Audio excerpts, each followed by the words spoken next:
Saya diajak main pingpong. Main pingpong nggak ada mejanya, nggak ada bolanya. Coba. Tapi persis kayak main pingpong. Tang, tung, tang, tung, tang, tung, tang, tung. Main pingpong. Main pingpong. Sudah 3 kali Presiden Jokowi menceritakan kegilaan ini ke masyarakat Indonesia. Presiden 2 periode itu menceritakan kisah yang sama dalam 3 acara berbeda. Pertama, Kongres Kesatuan Mahasiswa Hindu Dharma Indonesia tahun 2018 lalu. Kedua, saat peresmian Gerakan Akselerasi Generasi Digital di Jakarta pada 15 Desember 2021. Dan ketiga, saat pembukaan Muktamar NU ke-34 pada 22 Desember 2021. Mengapa Jokowi menceritakan 3 kisah yang sama pada acara yang berbeda? Ini tentu karena situasinya cukup pelik dan segera dicarikan jalan keluarnya. Jika tidak, akan sangat berbahaya bagi kelangsungan generasi Indonesia. Kemudian main bersama. Sama kayak main pingpong persis 100%. Tak, tok, tak, tok, tak. Keringetan juga. Jokowi menceritakan pengalamannya saat bertemu pendiri Facebook Mark Zuckerberg pada tahun 2016 lalu. Kala itu Jokowi diajak bermain pingpong atau tenis meja. Namun anehnya, permainan itu dilakukan tanpa meja pingpong. Jokowi dan Mark bermain tenis meja menggunakan kacamata Oculus. Apa itu? Kacamata ini merupakan perangkat virtual reality atau VR atau realitas maya yang dipakai di kepala. Dengan kata lain, kacamata ini adalah pintu masuk dari dunia nyata ke dunia maya. Nah, saat bermain atau berkomunikasi, Anda akan langsung dibawa ke dalam dunia baru, merasakan permainan sungguhan bahkan sebagaimana diceritakan Jokowi sampai keringat benaran. Artinya, Jokowi sendiri sudah merasakan bagaimana ia masuk ke dunia maya. Hanya tubuh fisik Jokowi yang tersisa di dunia nyata, sementara tenaga, pikiran, dan perasaannya sudah terhanyut dan tenggelam di dunia maya. Gila, ini memang gila. Ilustrasi yang disampaikan Jokowi itu hanyalah secuil kerikil dari kegilaan kemajuan teknologi digital yang akan kita bahas dalam sesi ini. Kegilaan itu bernama Metaverse. Pada sesi kali ini, tim ipedia.id ingin menjelaskan 4 hal yang sangat penting untuk diketahui dari planet atau dunia baru bernama Metaverse ini. Pertama, kita akan belajar bersama terkait apa itu Metaverse. Dan kedua, bagaimana model dunia baru yang diciptakan dalam Metaverse. Ketiga, kita akan membahas dampak positif dan negatif dari Metaverse. Dan terakhir, kita merenungkan bersama apa yang harus kita lakukan. Oke guys, sampai di sini, saya yakin Anda yang masih asing dengan istilah ini belum paham betul tentang kegilaan teknologi ini. Agar lebih mengerti, kita mulai dari bab pertama. Sebenarnya, orang pertama yang terkenal telah menciptakan istilah Metaverse adalah Neil Stephenson. Ia menyebutkan istilah tersebut pada novelnya di tahun 1992 yang berjudul Snow Crash. Istilah Metaverse merujuk pada dunia virtual 3 dimensi yang dihuni oleh avatar orang sungguhan. Avatar itu sederhananya adalah wujud rupa dan karakter kita di dunia maya. Avatar itu adalah diri kita yang lain namun serupa dengan karakter yang asli di dunia nyata. Contoh yang paling sederhana adalah profil Anda yang tersebar di Facebook, YouTube, dan Instagram. Itu adalah avatar diri Anda. Jika Facebook adalah Metaverse dalam versi yang paling sederhana, Metaverse yang diceritakan Jokowi dan juga yang sedang dikembangkan berbagai perusahaan teknologi sebenarnya jauh lebih mencengangkan. Istilah Metaverse itu merujuk pada ruang internet yang disediakan dalam bentuk 3 dimensi. Jika pada 2 dimensi Anda hanya menikmati aplikasi Facebook, Instagram, WhatsApp, dan media online dari satu arah, yakni dari depan atau belakang, maka pada 3 dimensi Anda dapat melihat sebuah objek dari segala arah mata memandang. Itu artinya jika Anda masuk ke dalam Metaverse, Anda bisa melihat semua objek sebagaimana Anda melihatnya dengan mata kepala Anda sendiri di dunia nyata. Ya, kurang lebih seperti Anda sedang bermimpi.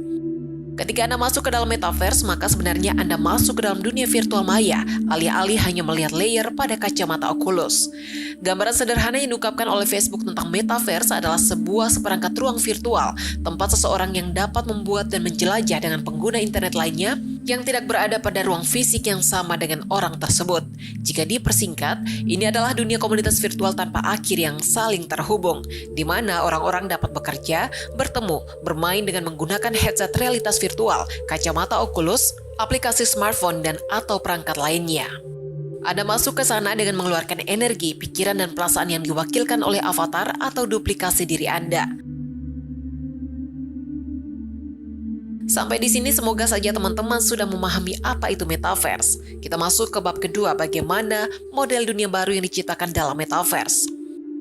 Ketika Anda sudah memahami apa itu metaverse, sebenarnya Anda sudah mulai membayangkan bagaimana model dunia baru di dalam metaverse.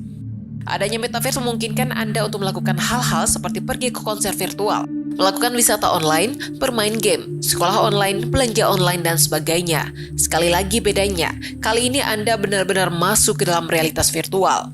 Jika Anda punya pacar jarak jauh, dalam metaverse sensasi percintaan bisa terasa nyata, dalam dan dalam.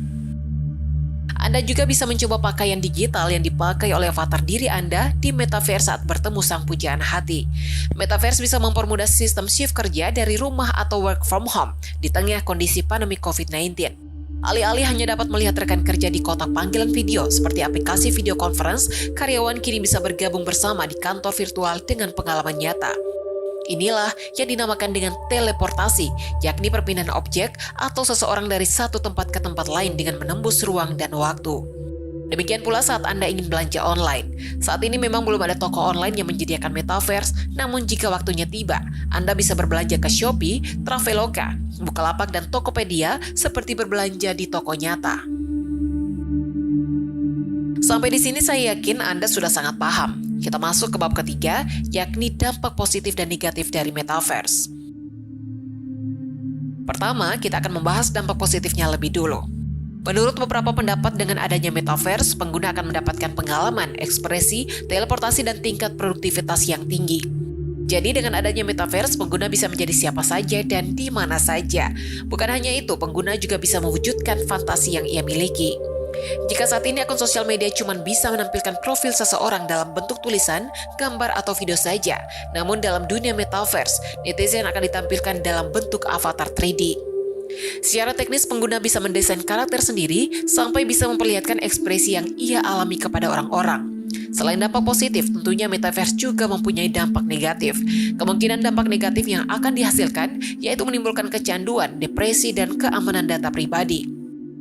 Sampai saat ini banyak orang yang kecanduan dengan gadget dan sosial media. Nah, untuk saat ini saja, itu merupakan hal yang berbahaya karena manusia makin jauh dari kehidupan sosial nyata. Coba kalian bayangkan kalau metaverse sudah resmi, pasti banyak orang yang kecanduan dan bisa memainkannya selama seharian penuh. Depresi juga bakal terjadi. Untuk alasan yang satu ini pastinya sudah banyak yang tahu dong. Sekarang saja sosial media yang masih sebatas tulisan, foto, dan video bisa membuat orang depresi dan bunuh diri. Tentunya pembulian akan semakin banyak dan bisa menyebabkan hal berbahaya bagi si korban. Semoga saja nanti aturan di metaverse lebih ketat ya. Sekarang saya yakin Anda sudah paham. Metaverse sudah semakin nyata di depan mata. Lalu, sebagai bab penutup, apa yang harus kita lakukan? Sebenarnya, target utama yang menjadi sasaran metaverse adalah pikiran dan perasaan kita sebagai manusia. Pikiran dan perasaan kita haruslah tetap jernih untuk menyadari bahwa manusia adalah pengendali teknologi, bukan sebaliknya, teknologi yang mengendalikan kita. Kesadaran kritis inilah yang kita butuhkan sehingga generasi muda Indonesia bisa memanfaatkan metaverse demi kemajuan peradaban bangsa.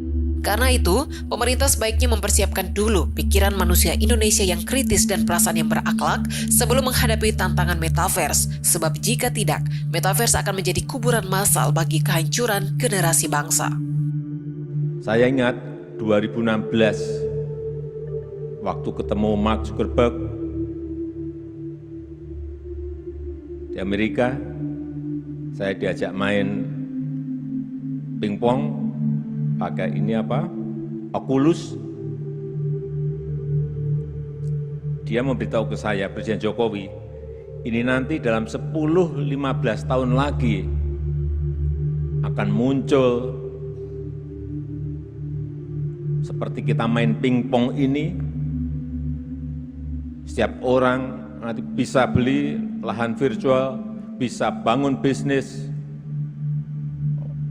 virtualnya sendiri, dan juga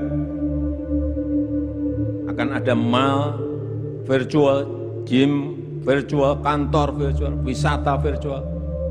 Saya saat itu belum bisa membayangkan seperti apa sebetulnya. Tapi sekarang saya bisa ngerti betul bahwa kemajuan digital ini tidak bisa kita cegah lagi dan sudah masuk ke tadi yang saya sampaikan.